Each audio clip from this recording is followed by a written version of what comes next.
Halo guys, sebelum masuk ke cerita, Mimin mau mengingatkan kalau video ini Mimin buat untuk kalian yang belum nonton di channel ini. Jadi, mari kita lanjutkan videonya bersama-sama.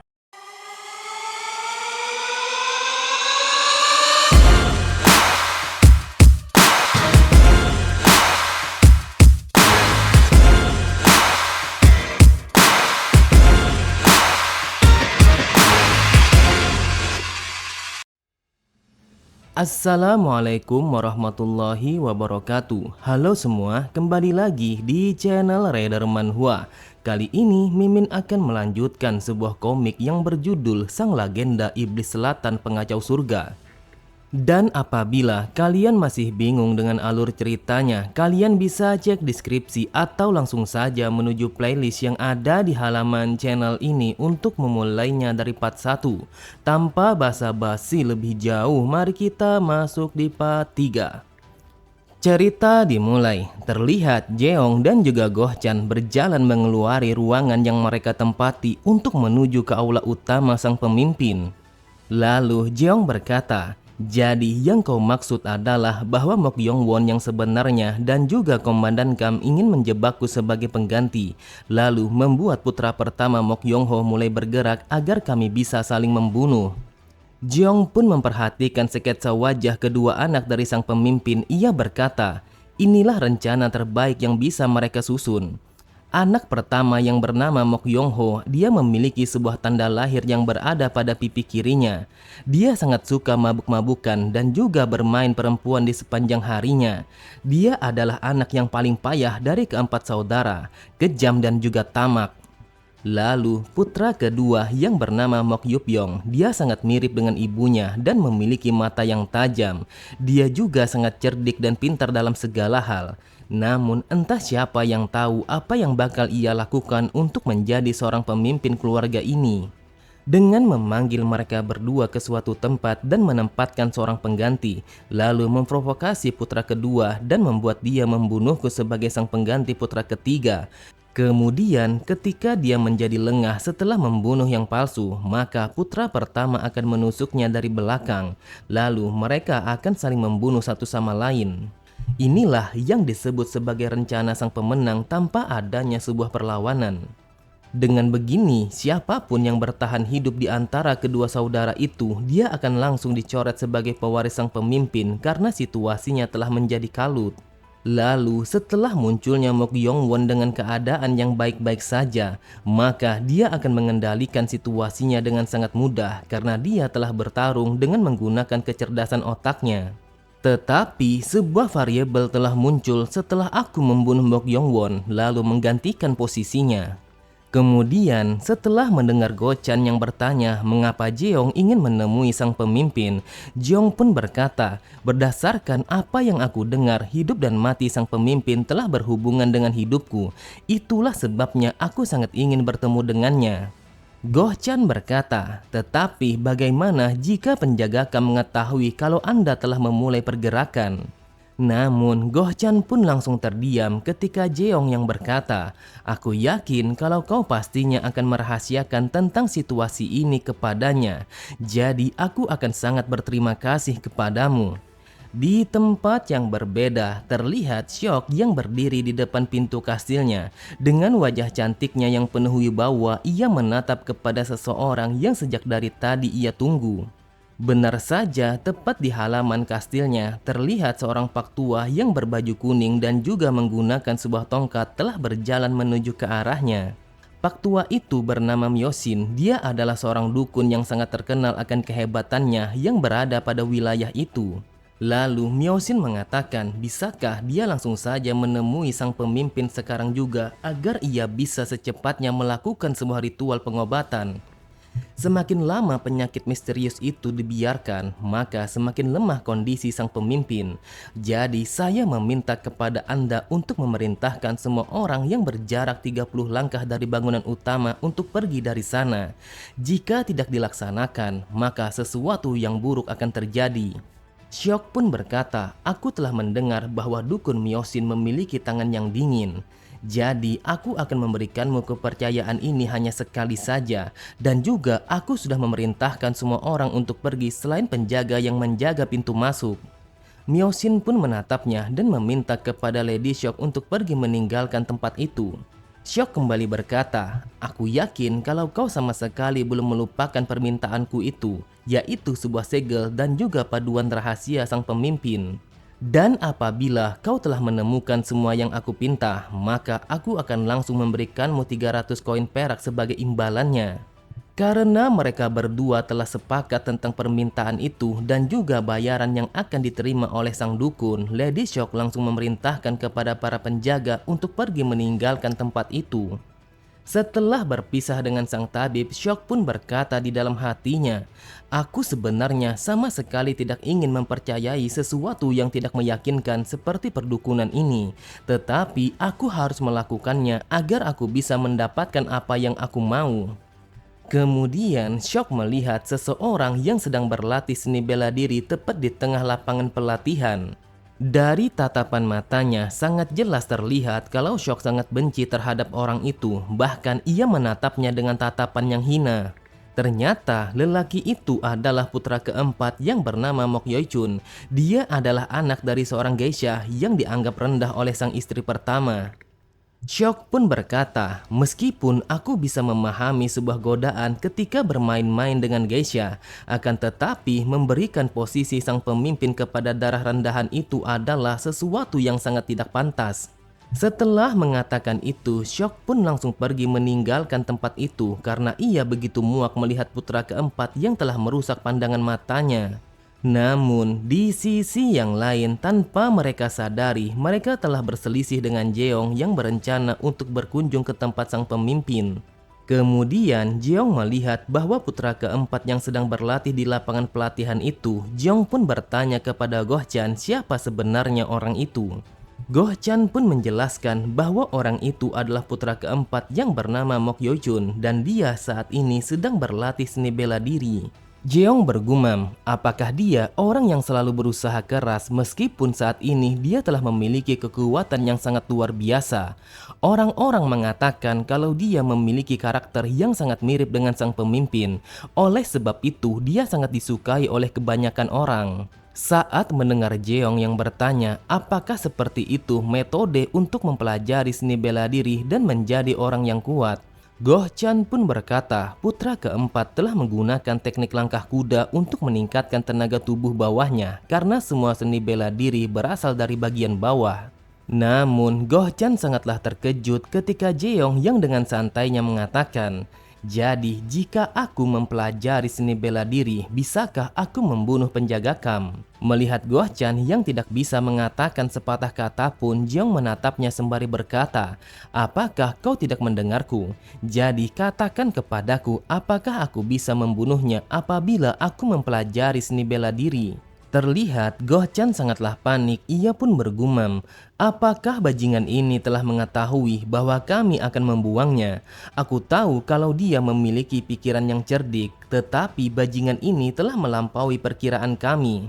Tetapi jika aku tidak menjawabnya, mungkin bisa saja aku akan terbunuh dengan racun yang telah ia berikan kepadaku. Maka mau tidak mau aku harus memberitahunya." Goh Chan berkata, "Wahai tuan muda, dasar dari seni bela diri bisa dianggap sebagai latihan internal. Salah satunya yaitu adalah seperti bernafas. Dengan kata lain, menggunakan tugu naksin untuk memurnikan energi alam secara internal dan juga mengumpul energi. Lalu setelah kita mengumpulkan energi itu, maka kita akan menjadi semakin kuat. Namun Anda harus tahu bahwa energi bukanlah sesuatu yang bisa kita kumpulkan hanya dalam satu hari. Meskipun kita telah mempelajari seni bela diri, tetapi untuk mengalahkan seorang seniman bela diri kelas 1 seperti penjaga kamp sangatlah sulit untuk dilakukan. Karena dia telah memiliki 30 tahun energi yang melebihi Anda, tentunya dengan teknik yang sangat luar biasa." Mendengar penjelasan Goh Chan, Jeong pun berkata, "Jadi apakah yang kau maksud adalah hal itu akan sulit dilakukan dalam waktu yang sangat singkat?" Sambil tertawa, Gohchan bergumam, "Aku yakin seumur hidupmu kau tidak akan bisa melakukannya. Ada masa waktu untuk melakukan latihan internal, yaitu kita harus memulainya dari umur 5-9 tahun untuk melatih energi. Dan apabila tidak seperti itu, maka energi yang tidak murni akan menumpuk pada tubuh kita. Jadi apapun yang kita lakukan mengumpulkan energi bakal sulit untuk dilakukan. Yang mana artinya sekuat apapun kau berusaha untuk mencobanya, tetapi tetap saja kau tidak akan pernah bisa mengumpulkan energi itu." Namun tiba-tiba saja Gohchan sangatlah terkejut ketika Jeong yang langsung menatapnya dengan tatapan mata yang mengintimidasi. Lalu Jeong menarik kelopak mata bawahnya sembari mengatakan, "Dari yang aku lihat, matamu terlihat serakah. Jujur saja aku sangat ingin mencongkelnya." "Gohchan, dengarkan aku baik-baik. Mulai saat ini jadilah anjing peliharaanku. Jadi apakah kau mengerti dengan apa yang aku katakan?" Dengan gugupnya, Gohchan pun mengatakan kalau ia akan menuruti apa saja yang akan dikatakan oleh tuan muda kepadanya. Jeong pun bergumam, "Jadi membunuh penjaga kam akan mustahil dilakukan. Dan juga penjaga kam dia tidak percaya kepadaku. Oleh sebab itu akan sulit membawanya untuk berada di pihakku." Kemudian Jeong pun begitu heran saat Gohchan yang memintanya untuk pergi dari tempat itu di saat itu juga. Sambil berbisik, Gohchan mengatakan, "Tuan muda keempat sangat tidak menyukai tuan muda ketiga yang asli. Hal itu disebabkan karena 2 tahun yang lalu bahwa tuan muda yang asli pernah memanggil ibunya sebagai jalang. Dan pada saat itu juga tuan muda keempat langsung menghajarnya sampai ia babak belur." Sontak Jeong pun langsung tertawa terbahak-bahak. Ia berkata, "Putra keempat memiliki hati yang mulia. Dia bahkan membiarkan orang bodoh ini untuk hidup dengan keempat anggota tubuhnya yang masih lengkap." Karena Gohchan tidak ingin membiarkan kalau mereka akan terkena masalah bersama tuan muda keempat, ia pun langsung membawa Jeong untuk pergi meninggalkan tempat itu. Terlihat dari raut wajahnya, Yeojun sangat berusaha untuk melatih teknik kuda-kuda seni bela dirinya, meskipun ketika itu ia sangat kelelahan. Cerita berpindah ketika hari sudah menjelang sore. Terlihat aula utama kediaman sang pemimpin telah terasa sunyi karena sang dukun telah memulai pengobatannya. Benar saja, di dalam ruangan sang pemimpin terlihat Myosin telah membentangkan begitu banyak benang merah untuk melengkapi ritual pengobatannya. Lalu Myosin memperhatikan sebuah penyakit yang telah nampak pada tubuh sang pemimpin. Ia pun bergumam, "Aku mengira bahwa semua ini adalah tanda-tanda adikasi, tetapi ternyata ada suatu energi mematikan yang sama sekali tidak bisa diabaikan. Ini adalah energi mematikan yang jika orang biasa pasti akan langsung termakan olehnya. Dia benar-benar seorang seniman bela diri karena dia sangat sanggup untuk menahannya. Akan tetapi, sang pemimpin sudah terlalu lama untuk menahan penyakit ini, jadi peluangnya untuk bertahan hidup hanya sekitar 50%. Namun aku tidak peduli dia akan hidup ataukah tidak, karena yang perlu aku lakukan hanyalah melakukan apa yang dipinta oleh Nyonya Shock lalu mengambil imbalannya." Terlihat sang dukun telah bersiap untuk memulai menuliskan beberapa mantra kepada sebuah kertas yang akan ia gunakan kepada sang pemimpin. Ia pun menuliskan kata-kata yang berbunyi, "Penghormatan kepada 8 Raja Heavenly, menyerupai hantu jahat, aspirasi terhadap Sang Buddha, lalu jangan bernapas pada hari yang malang."